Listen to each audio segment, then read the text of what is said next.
Good afternoon, everybody. Welcome to LinkedIn Tuesday. It is November 28th, 2023. We're very glad you're with us this afternoon. And let's get started here. Please note this event is being recorded and is currently live on Facebook. The recording will be on the Career USA YouTube channel for others to view in the future. By participating in this event, you give consent for your name and picture to appear. Please note that any comments you put in the Zoom chat window will not appear in the recording. For those people who are on Zoom, if you have any questions throughout the presentation, please just put them there. For those watching on Facebook, just any questions you've got, put them into the comment field. We are monitoring that feed and we'll be sure to get those questions answered for you. Also, for those on Zoom, this is all about LinkedIn. This is all about connecting with other people. If you want to put your contact information in there like Clint has already done, you're welcome to do so. Reach out to everybody who's on the call today. Expand your connections because you just never know who will have a lead, who can help you network your way into another company. Well, good afternoon, everybody. My name is Jeff Morris. Back in 2008, I started a website called careerdfw.org, a website to help those unemployed in the Dallas-Fort Worth area. In 2012, I launched a second website, careerusa.org, to help those around the United States. I have written a book called What I've Learned About Your Job Search That You May Not Know. It is available on Amazon, or if you see me in person, I always have copies with me. Since 2007, I've been facilitating and leading the North Dallas Plano Career Focus Group meeting. That group meets every Friday morning, and I'll tell you about our upcoming program at the end of this session. And since 2017, I've been a member of the Practice Interview Team, also known as the PIC Crew. Remember, your LinkedIn profile, your resume, they are not going to get you a job. What they will get you is a phone call. How well you practice your interviewing skills, that's what's going to get you your next job. Well, we have 4 outstanding speakers who talk about LinkedIn. They rotate through on a monthly basis, and they each share and update their information and tell us the latest, greatest, what they're talking about on LinkedIn. Today, our person who's going to talk to you today is Locke, Alderson. After a week off, you know, I got to get the mouth moving again. Locke Alderson, he's a career consultant, a recruiting consultant. He's been a recruiter for years and years, and he's going to talk about how to use LinkedIn for job hunting, strategies to get results. So, Locke, thank you for being with us, and I'll turn it over to you. Well, let's see if we can get this up, Jeff, in terms of screen share. Come on, after 3 years, we ought to be able to do this. I know. Come on.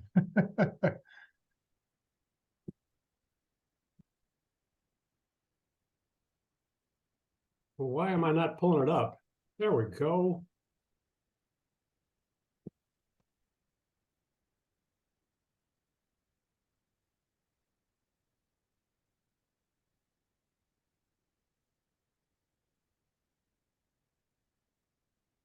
Okay.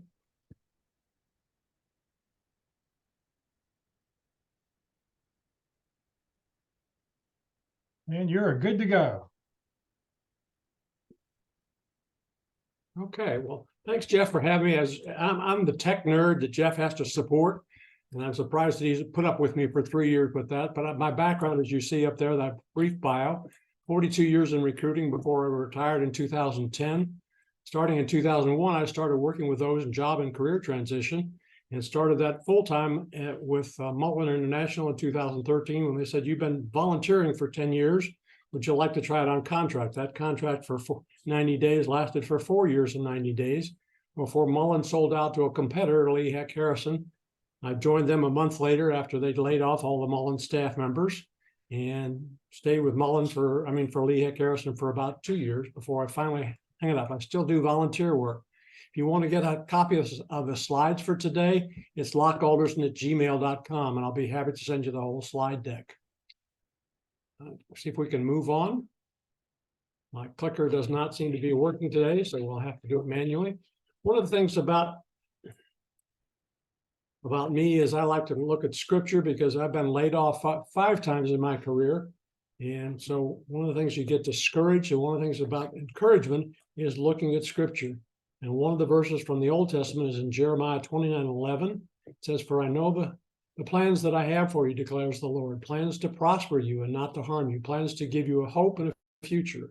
And that's one of the things that I look to on a daily basis to try and provide encouragement for me.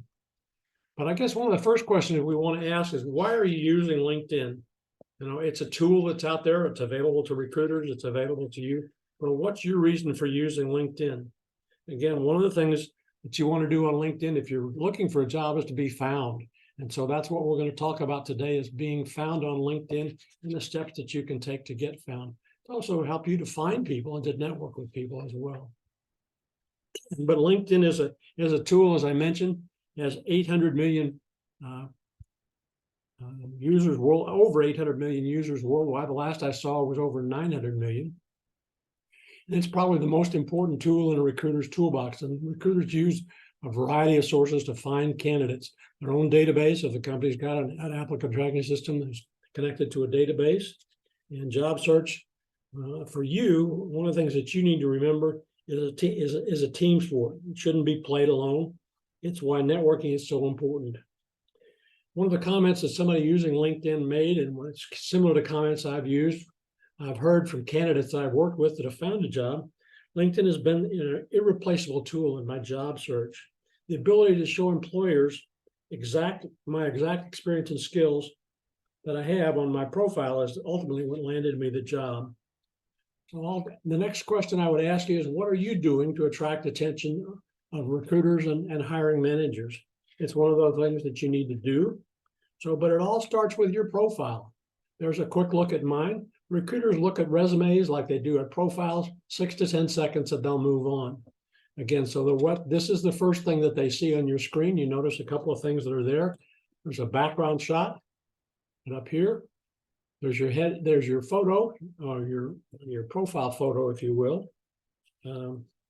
Should be a good headshot, if you will.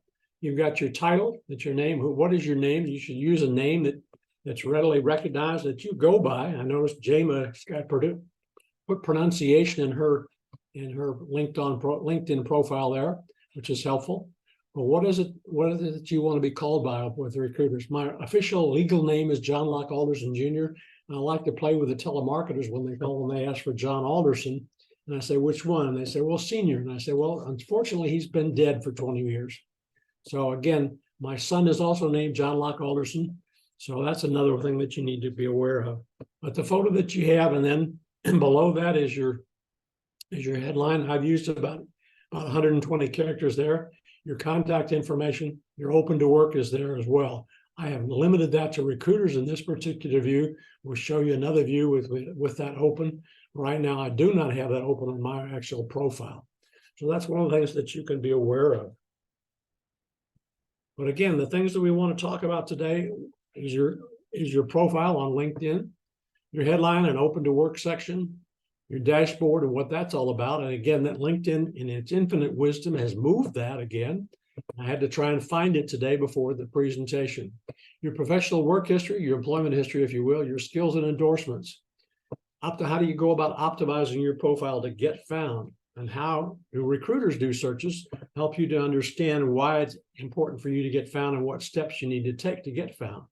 And then when you're searching for jobs, we want to take a look at that briefly. If we have some time at the end, we want to let a couple of people volunteer and we'll take a look at finding a job for them. We also want to take a look at job alerts that you can do so that when you find a job that you like, those kind of jobs, you can put an alert out there so that any new job that's posted will be sent to you automatically, either daily or weekly, depending upon the option that you choose. There are also some job search filters, which will help you to filter down to the jobs that you're really looking for.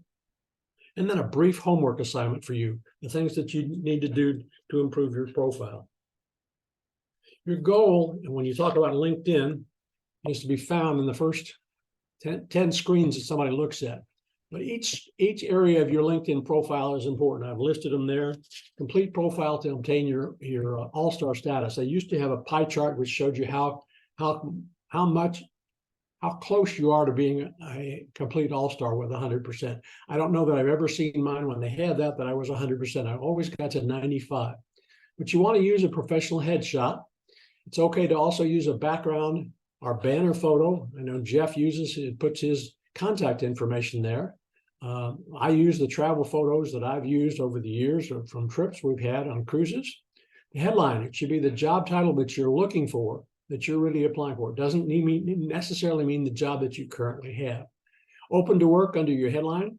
You can list an additional five job titles there, but you have some other information we'll look at as well. Complete the about section. It used to be called the summary. It's an overview of your career. You want to use keywords from your career, from your profession. Your contact information, I differ with a couple other people that talk about LinkedIn. I insist that you put the first line of your about section as your contact information. The reason being, if we're not directly connected, I may not be able to reach out to you. And again, if you're in the first three lines of your about section, that's what appears on the screen. What you're trying to do, maybe you're getting people to click through, and if it's at the bottom or in the middle of your about section, they may not get there. Your experience section basically is your job title, the use of any, generally, if you have an unusual job title, like member of technical staff 3, and I've worked for companies that use those kind of job classification titles, you want to spell out what the generic or what your position is usually called in industry. A description of your duties and results. Again, the results will add credibility to your experience. Use the keywords from your profession as well. And if you don't know what those are, you can look at some of the job postings that you've applied for. It contains those keywords. You want to have the skills from your profession, and LinkedIn does a pretty good job of allowing you to have that on there. They have endorsements as well. They also put education, awards, certification, and professional development. A lot of resumes that I've looked at over the years, and then a lot of profiles that I've looked at over the years simply contain when you got your last degree. They don't talk about awards that you've achieved, certifications that you've gotten, and any professional development courses, webinars, seminars, classes that you've attended since you got the degree. And recommendations from your coworkers and bosses, that's like a letter of reference. It's there to put it, and people can see how well you've done or what others have thought about you. So those are the things, each of those areas, along with your activity on LinkedIn. And I'm not as active as I used to be. When I was a recruiter, I used to show up in the first couple of pages on recruiters for the Dallas area. And now I'm down to probably about the 10th or 15th page. Each page contains 10 thumbnail sketches of somebody's background. But again, you have 6 to 10 seconds to get my attention. What do you see in my background? Again, in this one, I've got an open to work is there. Allows me to add the 5 additional titles, and that's available to all LinkedIn members. Again, the other things that you see are your headline. What are you looking for? Things there. I've used a pipe character here. That's a shift key above your enter key on your keyboard. If you use a pipe character like that or a backslash, you want to leave a space on either side, because if you don't, consultant career coach run together is not a searchable term, and so you won't show up when the recruiter does a search or when the computer does a search for the recruiter. Your open to work is good for 90 days, and you want to go in periodically and update the information that's there, again, because that's considered activity on your LinkedIn profile, and the activity counts as when the job search is conducted. The activity is one of those areas that are important. Okay, and you want things in what you want to consider. Do you have a headline that's a grabber? And does it say who you are and what you do? Okay, so those are some questions that you want to think about as you consider your headline. Here are just some headlines. Nothing wrong with being unemployed or retired, even talking about it, but they're not the most positive statement about you. Here's a little bit better one. Seeking a new opportunity. Doesn't say too much. As a recruiter, I probably wouldn't give it a lot of consideration, but again, never know. It's better than being just simply saying unemployed or retired. VP of Finance is okay. Again, formally doesn't put the best foot forward. Experienced digital design engineer seeking a new opportunity. This is the guy who is probably open to being approached by a recruiter about opportunities for digital design engineers. Again, this is one for a public relations or marketing communications type individual, social media strategist and content manager, seeking a new opportunity with print and digital media. PR is an acronym for public relations. We're good recruiters, and most of us know what those kind of acronyms stand for. But if the acronym that you're using is not well known, like a AMA, you might want to spell it out the first time that you use it. Supply chain, procurement, and purchasing, pretty succinct, pretty direct. not very descriptive in terms of what the individual has done or the level that they performed at. Senior accountant qualifies the level that the individual is. Again, uses an acronym, general ledger. You can also use AR for accounts receivable, AP for accounts payable. Those are the other kind of things that are descriptive of an individual. Executive assistant, there are only about 40,000 of them in the Dallas-Fort Worth area, people that have that on their profile. By adding additional information like budgeting, event planning, it qualifies you a little bit more and identifies maybe your strengths that you have.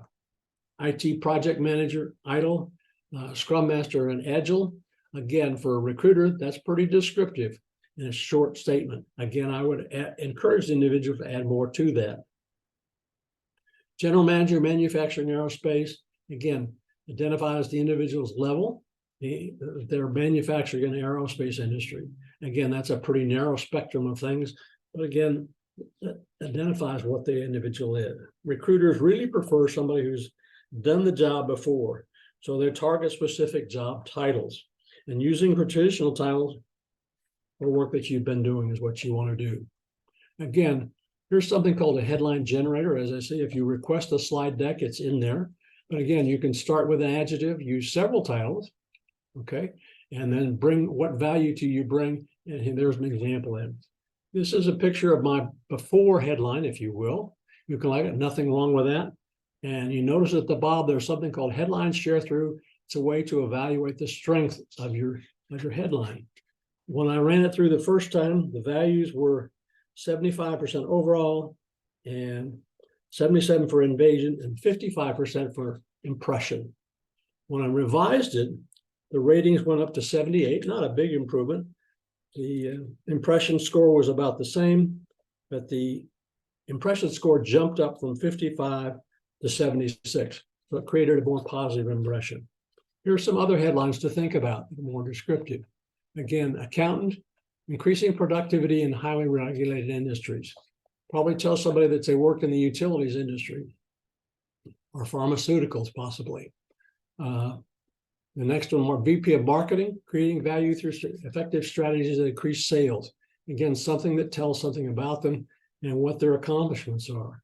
Product manager, program manager, aerospace, international aerospace.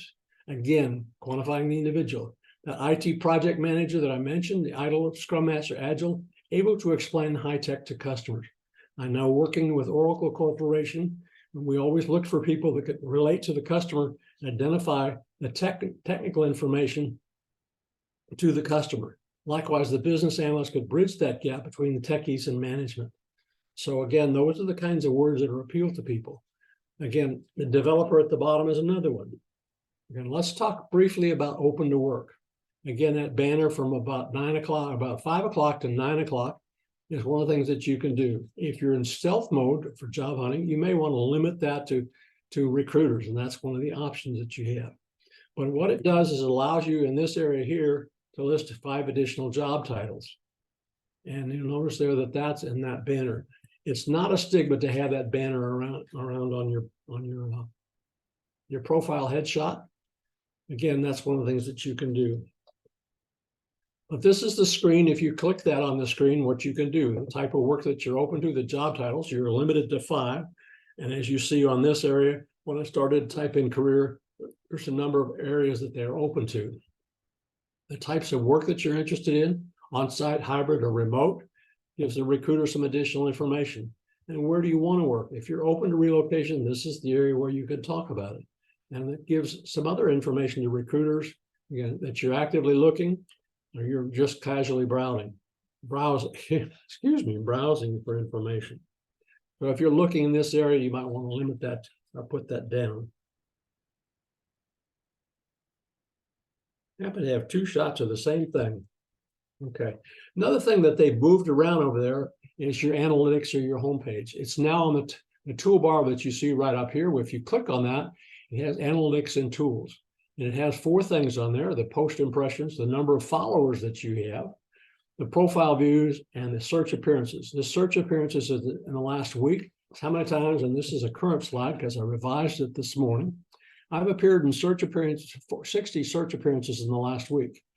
people that have been 100 employees that have looked at my profile. So a lot of the people that looked at my search that I've appeared on searches didn't look at my profile. Well, one of the things that you can do with clicking on your profile views is to see the keywords that people have used. The search appearance. What are the keywords that people have used, or the job titles and the companies that they work for? You can also see who's looked at your profile, and those people are available too. Again, that other information. And it limits you to about 4 or 5 people that you can actually look at to see. LinkedIn has added the opportunity as a way of marketing, adding more information. If you subscribe to Premium, you have an opportunity to view more of the people's names who viewed your profile. That's something new, but that's on the home tab there as opposed to anything else. Another feature on that is your featured section. This display your work. And this one is my slide presentations, if you will.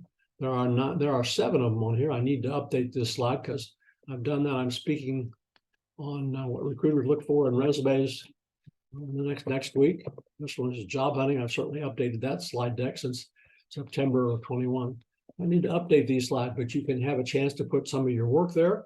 If you were in advertising or development or an artist, graphic artist, you can put a copy of your portfolio. My son, who's a graphics designer, digital motion graphic designer, has got his reel, which is the same thing as a profile or portfolio that people can take a look and see or some of the things that he's done. You can also include your resume in that particular area. Let's take a look at your About section. The About section is really your resume, the summary on your resume. It's a summary, if you will. This is a particularly long one. Most people say that you want to have 3 to 5 sentences or 3 to 5 lines, and then have a new line, have a page break or a carriage return, if you will, so that you can have it. This was included because it's a particularly good one, well written. It does have on the first line the contact information. You may not want to put your phone number, but you definitely want to put an email address so that I can get in hold of you. Make it easy. It's highlighted some of the areas of expertise. This particular individual has a background in financial planning and analysis, and most accounting and financial recruiters understand that is. But a lot of recruiters don't know what FP&A is. So spelling it out the first time that you use it as well. It talks about the things that they've done. And this other thing is a highlight there, the recognition of an excellence award. You have 2,000 characters to play with in your About section, and you can do that. But again, I suggest that you have limited to 3 or 4 lines, and then take a carriage return and add another paragraph, if you will. You can also break it up and add some bulleted highlights in there. But these are some other sample summaries. LinkedIn allows you to use first person. Most resume writers suggest that you write in third person. But again, this one is, I'm a grateful partner. Grateful to have partnered with many world-class award-winning companies, and some of the key competence that they have, and some of the work experience where they were. This one, I'm a strategic, creative, hands-on marketer. If someone were to put that in their resume without some explanation or some brief description of a project, a task that they've done in that area to explain it, it would probably be viewed as fluff. But because you have so much more space on your LinkedIn profile, you can get away with things like that. Let's shift down to your employment section, your experience section, if you will. You want to have your job title, your company names and dates, your duties and responsibilities. Again, try and limit those to 3 to 5 lines, as I've done here. I think I've got 4 lines here. Again, the reason, and then some bulleted accomplishments as I've done. When I was with Oracle Corporation, I was selected as recruiter of the quarter twice in the four years that I was with Oracle Corporation. And I was selected as one of the top 50 recruiters to go to the consulting organization's annual club in Bermuda, which was a nice honor. When I left Oracle, Amanda Gill, who was the director of North American recruiting for Oracle, sent a nice email out, and I just included it in my LinkedIn profile. Those are the kinds of things that you can do. Okay, and also another thing that you can do on your, that will happen automatically, since Oracle acquired Siebel, the company I formerly worked for, those 2 are linked on my profile. One of the things that you want to do if you're out of work right now is to add a section for a current position. And again, I'll show you what those look like, but LinkedIn allows you to add a number of different areas. You have a volunteer section that you can include. It allows for patents, publications, honors and awards. But here's what you want to do if you have an additional job position, because LinkedIn having a current job, if you've limited the dates on your profile, again, is one of those experiences that adds value when they do a search. This particular one, just put in a job title. What is he looking for? And what type of work is he looking for? The employment type is full-time. The company is looking for an opportunity in financial services. It could be in telecommunications. I've started to add in the location. I started to type in DA. You notice it's Dallas or Dallas County, but there's also a Dallas, Georgia, and a Dallas, Oregon. So you need to fill that out, be very careful. But you definitely want to have one of those if you're not employed right now.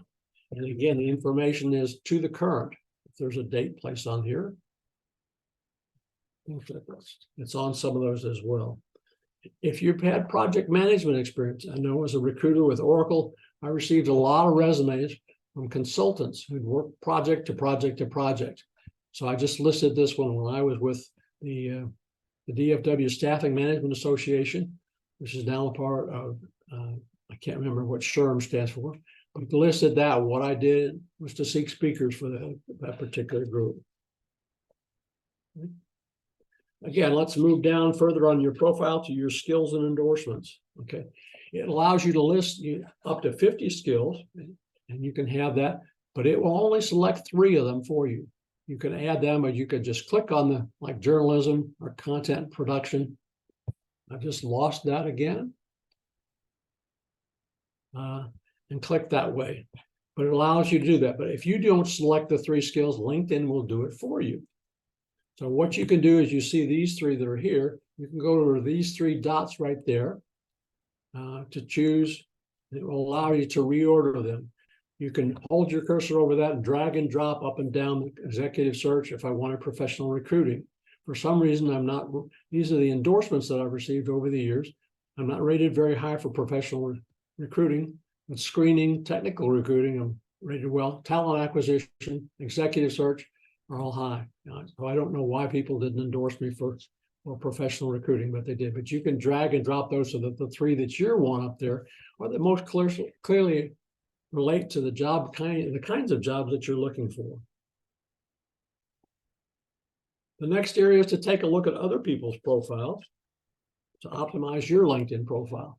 This one was for a recruiter in the Dallas-Fort Worth area. And as you noticed on this, when I did this search, there's about 26,500 people that have that in their background.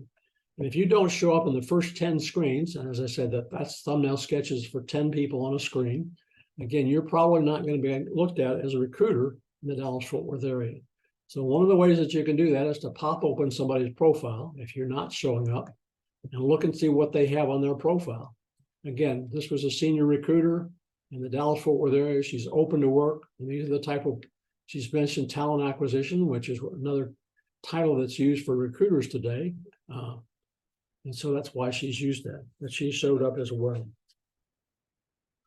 So let's move on now to taking a look at LinkedIn and how LinkedIn actually does searches, how recruiters search, and some results, and some of the job alerts that you can create, and some of the filters, the things that can help you to refine your profile or your search's activity. You receive, as I mentioned, a score for each section on your profile and your activity on LinkedIn. Your search ranking is based on the sum of these values, and the higher scores appear at the top of the list of the results of a search on LinkedIn. But what they look at, recruiters generally are looking for a match. The job titles in your current and past jobs, in your headline section, your open to work and about and employment sections. So the more of those that you use, job titles that you have, the greater the likelihood is that you're going to appear higher on the screen when they run a result. Next thing is keywords and skills. As I said, those are the things that recruiters are actually looking for. What skills do you have? What keywords do you mention? You should know about your profession. And if you don't, well, as I say, one of the ways to find out about that is to take a look at some of the jobs that you're applying for online. Take a look at those job postings. The other industries, sometimes people look for specific industries. They look for people who work with a competitor, okay, or for specific companies. They talk about education. I know when I applied for a job here in Dallas with a high-tech firm, they were looking for an MBA from one of the top 10 business schools in the United States. I happen to have gotten my MBA from University of California at Berkeley. It's depending on whose list you look at, it's one of the top 10. So that was one of the things that was on my resume at the time. But that's one of the things that recruiters look for, and we'll take a look at that in the search results in just a second. Geographic location. Most jobs the recruiters look for candidates within the general area, maybe 10, 15, 20, maybe as much as 25 miles. And you notice that when you apply for jobs, the default setting is for 25 miles. Now you can lower that to 15 or 10. Some job boards make it down to 5. I know when I've worked with candidates before, they've said, I don't want to drive more than 5 miles from where I live to my job. For some jobs, there are a lot of jobs, so that's is realistic. For other jobs, you may live in Denton and work in downtown Dallas. Current and prior companies are kind of important. Then recruiters tend to look at your search. Look at your experience in your summary. This is actually a screenshot from Kurt Vandematter's presentation. He has LinkedIn site license, a software license for LinkedIn Recruiter. He pays $10,000 for one. I think he actually subscribes to 2 seats on that. That's $20,000 a year. There's also a Recruiter Lite, which limits it to, instead of 7 worldwide, it's limited to the United States. And that's $5,000 a year. But you notice all the things that he can check boxes that he wants candidate for. So he can narrow that 700 down to 800 million candidates. He can narrow that down to 800 or 700 candidates within about 30 seconds. Let the computer do the work. So those are some of the categories that he can apply for. Let's take a look at an actual search. This one was for a product manager for a company that was looking in Seattle. They would also take somebody that was a product manager, product manager, or product marketing. And we're looking for companies, some of the companies in the Seattle area, like Microsoft, Amazon, and Fluke. And they were also looking for candidates in terms of school for University of Washington, which is there in Seattle. This one drew about 6,900 candidates. And some of them they're following the company, have some degree of connection with somebody at that company. And they've engaged the company to follow their talent brand. So if they were doing that, again, that's what somebody would look at as a recruiter, to start refining it down by additional keywords or additional filters as a recruiter. This one is for a project manager in Chicago. That's first choice. Again, they would consider somebody from San Francisco or New York. They also were looking for the skills, business strategy, and analytics. Okay, these are some other skills that they might have. And they were looking for a company, somebody with Google, Facebook, Evernote, LinkedIn, and somebody from Northwestern that's there in Evanston, just north of Chicago. On this one, there were 43,000, but only 83 of those people had put open to new opportunities, open to new work assignments. As a recruiter, those would probably be the ones that I would tend to look at first. Let's move on and take a look at when you're looking for a job. You can do that by looking at the search. There's a search box up here, a general box that you can start with, or you can go to the Jobs tab here. I mentioned the Homes tab earlier, but you can put in, if you click the Jobs tab, the Search Jobs and Location. This allows you to put in a job title or a company. Location will default to the United States if you don't have one in there. If you've already done some searches and there's a name in there, it will accept that as well. This is a search for a sales rep, and because no name was entered for a location, it defaults to the United States. There are about 200,000, almost 200,000 results. Again, as a recruiter, I would narrow that down significantly by some other things. And you notice these are some of the filters, and then there's a tab for all filters, and we'll take a look at that in just a second. This one is for a senior accountant in Plano. Again, 25 miles is the default setting for that. I could narrow that down to 10 or 5 with LinkedIn. They used to have 15, but they've done away with that, or up it to 50 if I were looking for somebody that might be living in Denton. The job was in Dallas. Again, the description of the job it's here, the title that's here, the description is actually over here that you can go through. Because I'm an A&M graduate, there are 5 Aggies that have worked there. And I could use my Aggie network as well. This is a list of the filters. This is not the most current version. Now, if you get a look at the filters, It only gives you the right third of a page. This is an older version of that, so I can do that. But again, this takes it. You can take a look at, and I recommend that for everybody who's looking for a job. Unless you have an unusual job title, and there are not a lot of people with that kind of background and experience, you might want to leave it open to the past month. This anytime may mean that the recruiter has failed to take the job posting down. But look in the past week. I know on Indeed.com, it's the past 3 days. LinkedIn picked up from Indeed.com a salary qualification, and you can limit that. So if you're making 150,000, you're probably not going to look at the jobs up in this category. It's easy to apply. Some people have asked about that. That allows you to apply online. If they do not allow you to upload a resume, I don't recommend that, because the Easy Apply simply copies your profile and uses that as your resume, which generally is not customized to the job that you're applying for. Again, you can limit by industry. You can use by company. You can lose location. This one was for Dallas County. Okay. But if you're living in Richardson, you may not want to go over to Irving. Most jobs on all the job boards are going to be permanent full-time. But again, there are other jobs. If you're a contractor or part-time or intern, or looking for temp work or volunteer work. And I've worked with candidates in all those qualification areas. This one I did for a quality group last summer of 2022, actually. And they asked me to do a presentation on them. I entered quality assurance. As you notice there are about 1,900 that were response jobs for that. Again, that was in the past week, limiting it down. Again, that's a pretty broad qualification. So some of the people, since this was a professional group, would not be interested in quality inspector. All the jobs that they would have, like quality assurance manager, would be included. So when you add the additional manager in the title, as opposed to using the filters, again, it narrowed the qualifications down to 175 candidates. Okay. Again, I mentioned by adding executive assistant, by adding Dallas, and you see all the Dallas other areas, Dallas, Georgia, and there's a Dallas, Oregon.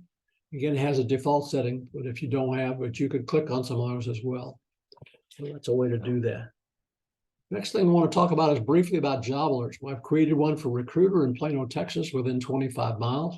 I didn't limit the date posted, but it allows you to select job alert on and off. So if I move that radio button to the right and say I want to receive those notices daily or weekly, and those notices come in between generally about 7 to 8 o'clock in the morning on a regular basis. I still get some of those because I've done job searching as a career counselor for others as well.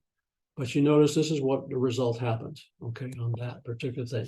And it pushes those jobs out to you rather than you having to go search for them. The homework that I'm going to give you is to complete all the sections of your profile. It will increase your ranking when searches are done. Use the name that you normally use. What do you want to be called by? Okay, make it easy for that recruiter. And if your name is a little bit unusual, put the phonic pronunciation in there as well. The headline, list the job title or titles, the positions you're looking for. But if you don't include a title, it's going to default to the title of your last job in your employment section. Complete the open to work section below your headline. You can list 5 additional titles and let recruiters know that you're open to opportunities. Do list your phone number and email address on the first line of your about section. Make it easy for me to contact you. The experience section, again, use the company name, the job title, the duties, and measurable results from performing those duties. By listing those measurable results, the accomplishments, it adds credibility to your experience. And again, that may differentiate you from somebody else. Use the keywords of your profession and skills and choose the top 3. When you're going through that on LinkedIn, you can rearrange them at your will. And do a people search for yourself in your area of the country. And if you don't show up in that first 3, pop open some of those other candidates and see what words that they've used. If those words are descriptive of you, include them in your profile. Jeff, I think we've done with that. Let's see if I can go to.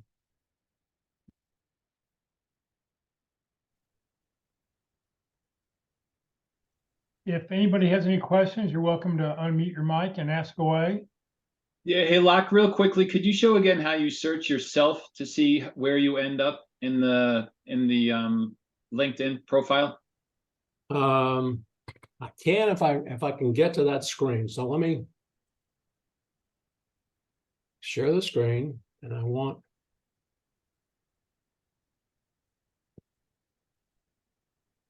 Can you see that on the screen? Yes, Yep. we can. It's sort of smashed together. You probably need to, there we go. Okay. So if I do that, that's me on the screen and notifications. So if I'm doing LinkedIn and I want to go to jobs. Okay, when you go to jobs, and I'm going to put in just for something, I'll show you how to get there in just a second. It's recruiter.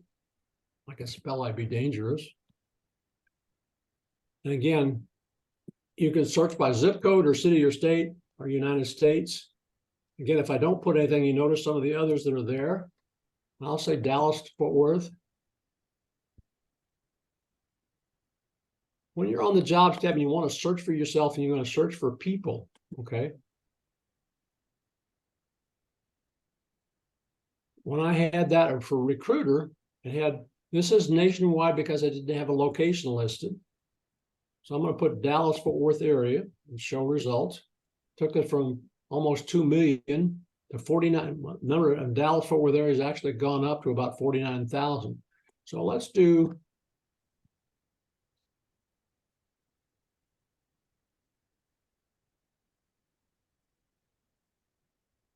Okay. But actually what you wanted to do when I did that, and I did it wrong, is to search for people.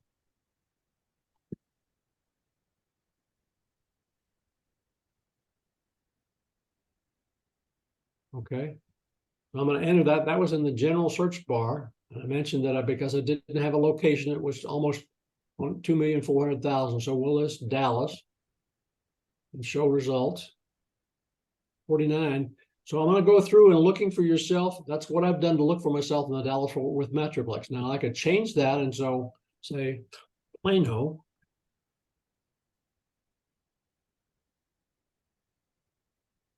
And it took it down from 49,000 to 3,900. So if I'm not in these first 10 screens, okay.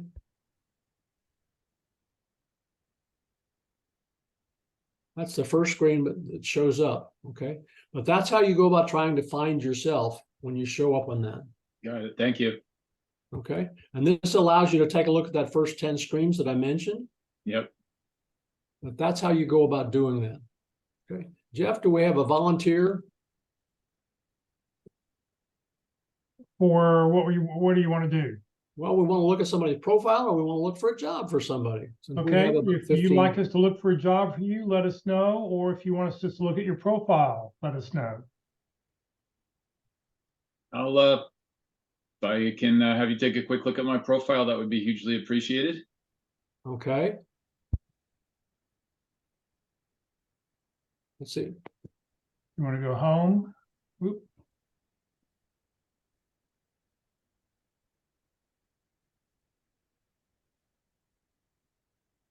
Just click on the home thing right there. Home. Now we can go look. Yeah, you're zoomed in. For some reason, you're sort of, there we go. Okay, give me a name. Clint. CLINT. Daily. Last name Dally. DALLY. LLY. Yep. Okay. I copied it down wrong when I looked at the participants. Okay. That's So me. that's you. Let's take a look at you. I presume that's who you are because I looked at your picture earlier, so I think that's who you are. Yep. I clicked on your picture so that I could view your whole profile. Again, you've used about, I would guess, about 120 characters. Okay. It came up as a 75% ranking in the tool that you gave us. Okay. Again, what you could do is list more job titles than you have there. Okay. You're open to work. You have VP of product management, director of product management, again, and show details. It shows the other titles that you have. But I would include, remember I talked about having all the places that you can show job titles. That's one of the #1 things that recruiters look for. And that's one of the #1 things that the algorithm searches for when they do a search. So general management, product roadmap, those are all descriptive, but they don't describe a job that you've done. product development. Okay, CRM, that's a software package. I know because I recruited for Siebel and Oracle for that. So those are the kind of things, but that's the first thing that I would suggest. Okay, so moving down a little bit. Let's see on your contact information. And this is the reason that I mentioned to have your contact information, your phone number, and your email address on the top line of your about section. When I open your contact information, I don't have any, I have an email address that I can use. But if you're looking for people to contact you, put both of them in your about section. So it's good that you have your contact information has an email address open. You've got that here as well. So that's great. Your top skills that you mentioned, that's another area that people are going to look for. If I've got the skills in my about section, is it duplicative to have top skills? That's okay. The more times that you show stuff like your skills or your job titles, again, the higher the ranking on that for people. Okay. Your activity section as well. And where you are, you're currently showing that you're currently employed with NPI. That may or may not be true. That's okay. Yeah, it's not true. Okay.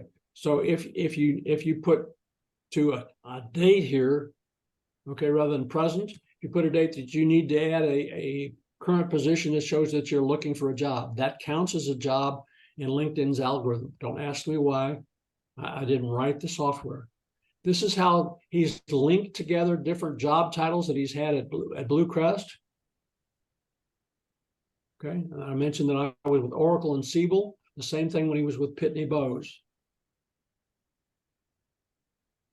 Okay, his skills area, he's got product management, product road mapping. Okay, you've got two that are there, and they're the only reason that it's only two is because you've got other things, endorsements and okay, those kind of things. But you can open up the other contact, but you want the things that are the most relevant toward you looking for a job in product management. If product road mapping is one of those that you see in a lot of the job postings that you're looking at, then go about that. Okay.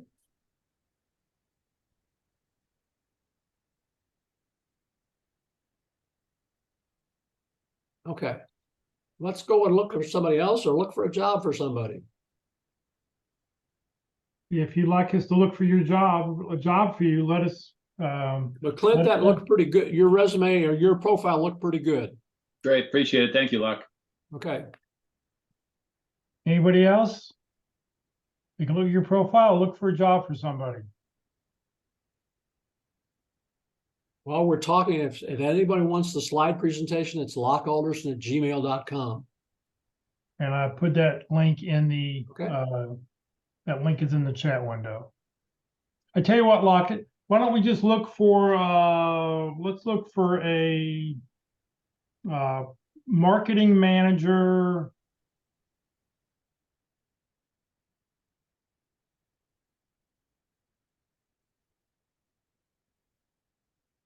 Good, marketing strategy. How about, oh, there you go, marketing manager. There we go.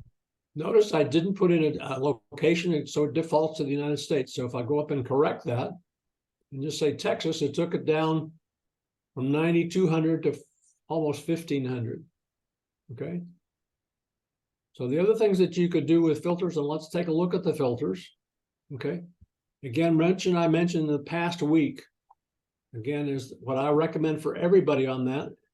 Again, at the experience level, let's say he's looking at the director and executive level and apply those searches. He took it from 1,900 down to 3. Well, that's a way, and you say, well, wait a minute, Locke, that eliminated too many jobs. You can go back and click the reset button.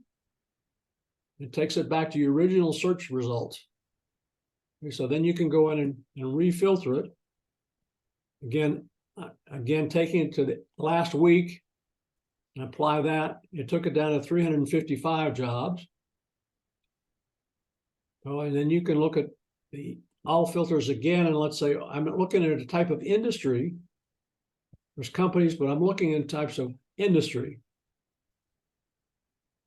Okay, because I put Texas, and it may not be that one. Somebody may look, let's say Plano. It took it down to 14 jobs. And let's say they're looking for somebody in software development. Didn't find any. So again, reset.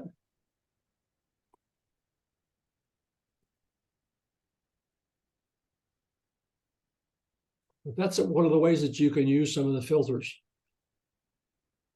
Somebody else have a resume or a profile, a profile or a job that we want to look for?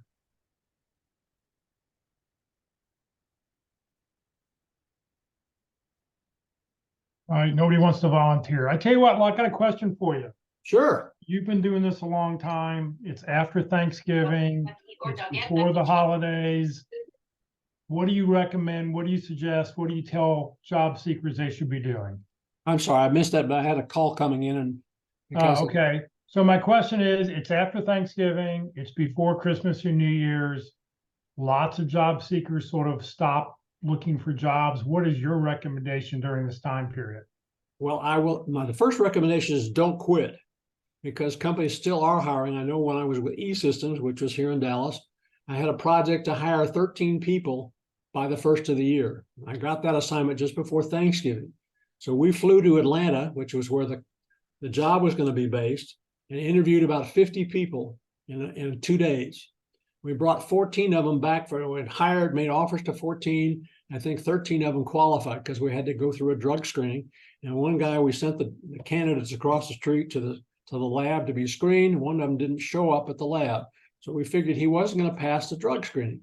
But those other people got offers. We had to process all those offers to get them on board and in Dallas by the 4th of January. So hiring does take place there. Okay. The other thing that happens is because there's a lot of Christmas parties and those kinds of things, celebrations, recruiters still have jobs that they have to fill. Some jobs, companies, if the company doesn't fill the job by the end of the year, they lose that job. And sometimes companies are hiring for the new fiscal year, say January 1. So don't stop looking for a job just because it's the holidays. You're more likely to get hold of somebody if you try to call somebody because their activity level may be down. Okay. Taking vacation. I see a hand up. So today, do you have a question? Let me unmute first. Get the camera back on. Yeah. My internet connection was off for a little while, so I missed a part, but I do have some questions. I have a very unique profile in HR, so I'm struggling a little bit how to build my LinkedIn profile and how to do the right search for the job that I'm looking for. Well, two things. You said you were in HR, right? Yes. Okay. One of the things I would do would be to look for some jobs in HR. Okay. Just go out and limit your area to the area that you want to work in. If that's 10 miles from where you live or 20. Again, I don't know the geographic area where you live, Sadie. The other thing that I would want to do is to take a look at some of the profiles of the people when you do a search for, say, recruiter or HR representative or senior HR rep. When you do a search for that in your geographic area, take a look at some of the profiles that are there. Take a look at print some of those off so that you can copy some of those words if they apply to you and put them in your profile. That's a way to jump up your profile, if you will. What do you think makes your LinkedIn profile unique? Well, the skill set that I own is in generally very unique within HR. For example, I'm a genuine international HR professional with the credential, with degrees, but also actually worked on an international level. I speak 5 languages, know 3 cultures, and now, then I have a national I'll stop skill you right set. there, Sadie. Is how much of that is in your profile? I've tried to add that as much as I can in LinkedIn. But when it comes to the job search, it seems like the international part of HR, it doesn't really recognize or get all kinds of job profiles that has nothing to do with HR. So I'm getting a little stuck there. Okay, try when you do your search instead of a job title where it has the title for the job title that you're looking for, put international HR, search under international HR. And if you have a geographic location that you're interested in, New York or Dallas or Atlanta or San Francisco, put that information in there, okay? I say, okay, in your particular situation, Sadie, you've used about 60 characters in your headline. You're shortchanging yourself because you have 220 to play with. Okay. Sure. So that's one of the things that I would, and the other thing that I would put is multicultural, multilingual is another thing that you can highlight that's there. Because if that's your background and you speak 5 languages, it's better than me because I only speak English and I don't do that too well. So the You about do section, speak put your Texan, though, contact. Locke. You've been in Texas for a while, so you also speak Texan, so. Yeah, I do. And if I've had some spirits, it gets a little bit slurred. I mean, I'm sorry, it's like a Southern drawl. And see, you've, right here in your about section, you have, this is the biggest section, and this is what recruiters are going to look at. They're going to look at their about section. You've got 2,200 or 2,500 characters you can use here. So, I mean, you've got some really good stuff here. You say what you talk, you have your languages, labor laws, you're mentioning that stuff. But you've got room here to add a lot more keywords. You've used about a third of a page. And think about when you think 2,000 characters, that's at least a page and a half, maybe 2 pages. Sure. So you've got that, you've broken it up nicely for easy to read. Again, but check it, move up to the top of the screen, Jeff, and she's a second degree, check her contact information. I don't know how to get. I'm not connected with you. I can't see your contact information. Only first degree connection people can see all your contact information. So you're open to network, you're open to a new job, but yet you don't have a way for a recruiter to reach out to you. Now, if you don't want to put your phone number on there, get a Google Voice number. That way you publish the Google Voice number, it rolls over to your cell phone. That way, you can sort of monitor what goes on there, but get your email address in there. Let me just quickly, I'll show you that first line. Because yeah, I mean, I'll show you mine, what you saw earlier, what was going on here, but let me quickly show mine. I've got mine built into my graphic so that even if you're not connected, you're going to be able to know how to reach out to me. When you get down to my about section, I don't follow links, He doesn't follow my recommendations. I don't follow what Locke does. But he's got it readily available in his banner photo. Yeah, but I've got mine right up here. But one of the things I wanted to show you is that at the very bottom here, I've listed a ton of keywords. Anything that somebody may search for, it's here. And I think that's what it's all about, a keyword search. If somebody's looking for somebody with international skills, with different languages, you want to mention it. You want to get it in here and mention those things. That area of specialties is not for the reader, that's for the computer. Right. Because nobody's gonna read a block of text. People read 2 or 3 lines at a time. They scan stuff over there. So on your profile, Sadie, the first 3-4 lines is what people see when they first look at your profile.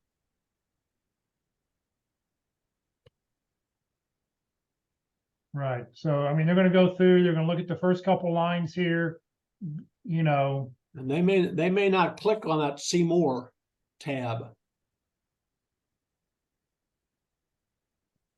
And I would just say, progressive experience in human resources. I don't think you can just say, 10 years, with over 10 years. Just say, progressive. What'll happen is what is it that's going to get them to make them pick up the phone and call you? That's the key. What can you put in there? So if you're not getting phone calls this week, change something next week. And then, every couple of weeks, if you're not, you measure the amount of times you're getting people are contacting you. If that's not happening, feel free to reach back, feel free to go back in. Let me change something else. Think about your headline, Sadie. Think about that's like a movie marquee. That's what's going to attract people to read further. So if they're not seeing that multilingual, multicultural individual with international HR experience, those are the kind of things. Put some other job title. If you've had talent management, if you've done labor relations, and labor relations for different countries I know I worked for Rockwell in California, and we had a Mexican plant. And the labor laws down there are a lot different than they are in the United States. So if you've worked with those are the kind of things that you can play with up there. And if Right. if they don't seem to be working, go in and change it next week. Again, Oh. your analytics section that I mentioned, when you go to your home on that home tab on your where you do your job search, you can look on that and see what kind of activity that who's seen your profile. You can look at that and see what's been done. Right. Uh, All right. I had one more question about the organizations to put on your profile. I had quite a bit of time of period where I worked as a consultant, and I worked for a whole list of companies. And instead of breaking them up and making it seem like I've been jumping jobs, I summarized them. What you But might want to mentioning these companies, put the title being consultant, international HR consultant, and list some of the companies that you've been involved with, that you've worked with. Yeah, if you can okay. list them, let's see here. Yeah, consulting services, perfect. And just tell people what you did. I mean, yeah, there you go. I think you've done a great job listing it that way. But naming some of these companies, I know some of them are quite big and known. Would I put that in the description part, or where Yes. is it best to put? Well, you've used a bulleted format, nothing wrong with that in that or in resumes, but you might want to think about brief paragraphs, like 3 lines and then a bullet. You know, what was an accomplishment that you did for some of these companies? Then a bulleted list of the companies that you've worked for. If it's non-proprietary, sometimes when you work as a consultant, you can't list who you worked for because they have a non-disclosure agreement. Yeah. So, but you've got the makings of a good one. I would take a look at some of the other people's resumes. If you want to take a look at my profile, and I've had a background in HR, that's my background for 40 plus years, primarily in recruiting, but there's some other HR things that are in there. Yeah. You know, when I read this, it reads a little bit like a job description. It sort of says, "This is what I expect you to do." You haven't given me results. What I might suggest in that is list the job duties and responsibilities for 2 or 3 lines, and then beneath that, make that as a sentence, and then use a bullet to what was the accomplishment, what were the results, what was the significance of this activity. Right. Also, you want to go in and turn off people also viewed, because what you've done is this is in your privacy settings. These are people just like you. Why you don't want to promote them? And you can turn this off. It's on by default in LinkedIn. Recruiters would use that list of people have also viewed as a target list of candidates. So So that's if the they reason come you want across to go you, in. they're going to go, "Oh, let me go look at these other people who are just like you." So just to do that. Okay. Okay. All right. Well, Locke, we're over over our little time I limit. know we here, did it. so- I tried to make some time to talk to people today. So Right. So let me share, if you want Locke's presentation, you're welcome to reach out to him, lockealderson@gmail.com. Let him know you're looking for his profile. If you want to connect with Locke or myself, please do so, but please send us a personal note. All right. Next week, our speaker is going to be Terry Sullivan. He's going to talk about how to tell your key contacts and prospects who you are, what you do, and how you can help. The event will not be recorded, so if you want to watch next Tuesday, you will need to watch it live. All right, if everybody will please raise your right hand and repeat after me. I, Jeff Morris, promise to always send a personal note whenever I send a LinkedIn request to connect with anyone. This includes when I use my cell phone or my computer. Very, very important. We didn't really talk about this, but a white connect button will automatically send the generic invitation. So what you want to do is you want to click on the person's face, look for the blue connect button. The blue connect button on a PC or Mac, on a desktop computer or on a laptop, will allow you to send a personal note. On your cell phone, your blue connect button will send the generic invitation. You have to click on the little 3 dots off to the right to get to the sub menu to say send a personal invitation. So just be aware of that. The blue connect button on your cell phone doesn't work the same. All right, Career DFW, Career USA, we're putting on training 4 days a week. Tomorrow, the practice interview team will be meeting in person, Christ United Methodist Church, 1 to 3 o'clock, 3101 Coit Road. That's at the corner of Parker and Coit in Plano. Please join us. Our next online session will be on December 13th.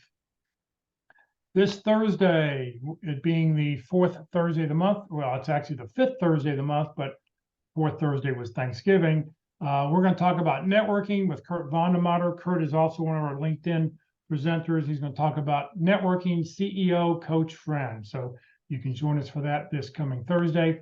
And then this Friday morning at the North Dallas Plano Career Focus Group meeting, 9:30 Central Time in the morning, we'll do open forum. We'll talk about whatever it is you would like to talk about in your job search. We can talk about LinkedIn. We can talk about resumes. We can talk about interviewing. Whatever it is you want to talk about, we'll be able to do that. Call up whatever screens you'd like and help you however we can. If you live in the DFW area, come join us in person. That way you'll be able to network with everybody else who's at the meeting there. If you live outside the DFW area, we will be on Zoom or Facebook Live. You're welcome to join the Career DFW or Career USA LinkedIn groups. We currently have over 15,000 people who've joined the Career DFW LinkedIn group. You do not need to live in the Dallas-Fort Worth area, but I will look at your profile. And if your profile is not mostly complete, I won't accept you to the group, because why are you on LinkedIn if you don't have a mostly complete profile? You've got to give us some meat so that people can call you. This session has been recorded. It will be on the Career DFW Facebook page or the Career USA YouTube channel. On the Career USA YouTube channel, click on playlist, and at the very bottom, pick the list you want. There's 7 different playlists. This video will be up there in a couple hours. Just click on view full playlist and up will come a list of all the different dates and topics, and you can go back and watch any of these videos at your convenience. If you're not receiving emails about our workshops and you'd like to join the Career USA mailing list, you can just scan this QR code. It will start an email. Just hit send. You don't even have to put anything in the email, and you'll get on our mailing list. Or you can send a blank email to Career USA, the + subscribe at groups.io. And what you'll never be spammed, but what you will get is every day the topic of the day, the title of the topic, and most importantly, the Zoom link. That way you can join us on Zoom. Please note, Career DFW, we're a 501c3 nonprofit organization. Locke Alderson is a volunteer. All of our speakers are volunteers. I'm a volunteer. Everything I've done over the last 15 years has just been to help you land your next great opportunity. So thank you very much for joining us today, everybody. Have a great Tuesday, and we hope to see you later in the week. Locke, thank you very much. Thanks for having me again, Jeff.